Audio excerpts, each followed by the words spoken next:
Okay, so it's late, you're probably running on fumes, and that big English exam is staring you down. All those tenses are just a big jumble in your head right now, aren't they? Don't worry. Take a breath, we're gonna make it all make sense. Yeah, if that sounds exactly like you are in the right place. For the next few minutes, think of this as your personal super fast boot camp. We're gonna slice through all that confusion and get you exam ready. Let's do this. First things first, what even is a tense? Let's make it simple. It's all about the verb. It's just the way a verb tells you when something happened, is happening, or will happen. That's really it. It's the timeline of your sentence. So think of this as your blueprint. Everything, and I mean everything about English tenses boils down to three main time zones: present, past, and future. And each of those time zones has four different forms or flavors. Simple as that. So, 3 time zones, 4 forms each. Yep, that gives us 12 tenses in total.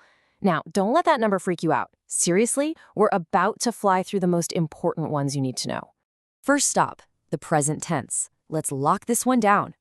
This is all about what's going on now, what's just generally true, or what happens on a regular basis. You ready? Let's power through.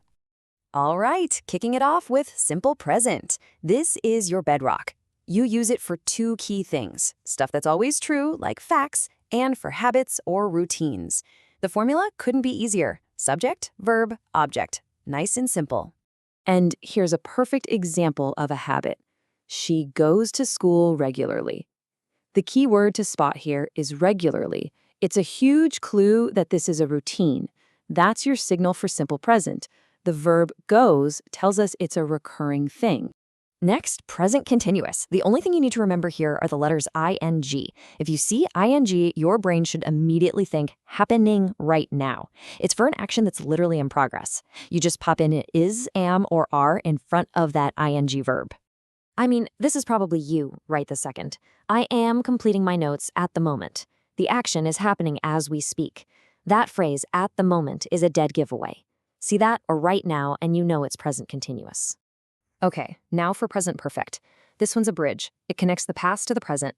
Think of it as an action that's finished, but it still has an effect on what's happening now. Your key ingredients are always going to be has or have. This is a great example. The action, making progress, started in the past. But the results of that progress is something that affects the present, today. So, India has made progress. The past action has a direct connection to now. Boom. Present tense, done. Let's jump in the time machine and head back. It's time for a past tense flashback. This is all about actions that are completely and totally finished.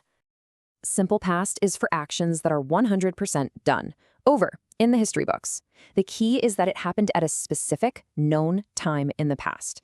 This is where you use those classic past tense verbs like walked, saw, or finished.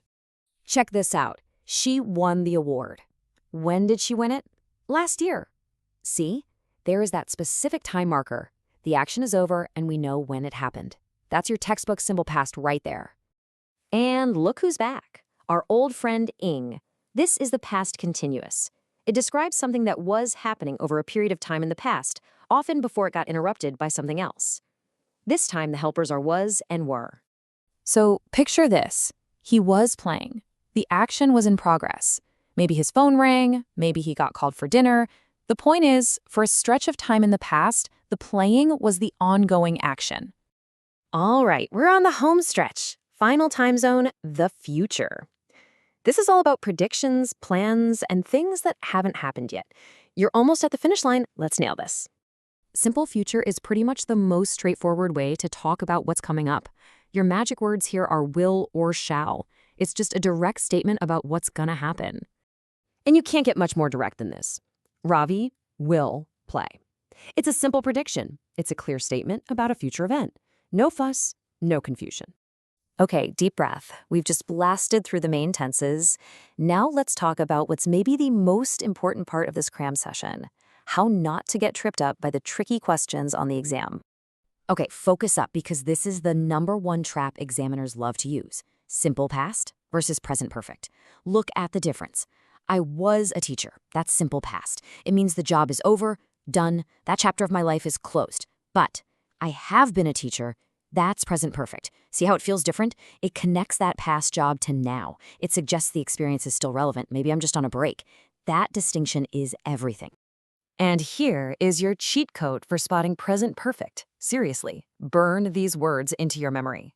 When you see any of these on an exam question, a little alarm should go off in your head that says, present perfect. They are huge clues. And here it is, the whole shebang on one screen, your ultimate cheat sheet. Just look for the patterns, right? Continuous tenses always have that ing. Perfect tenses always use some form of have, has, or had. It's a system. Pause here, take a mental screenshot. This is your key.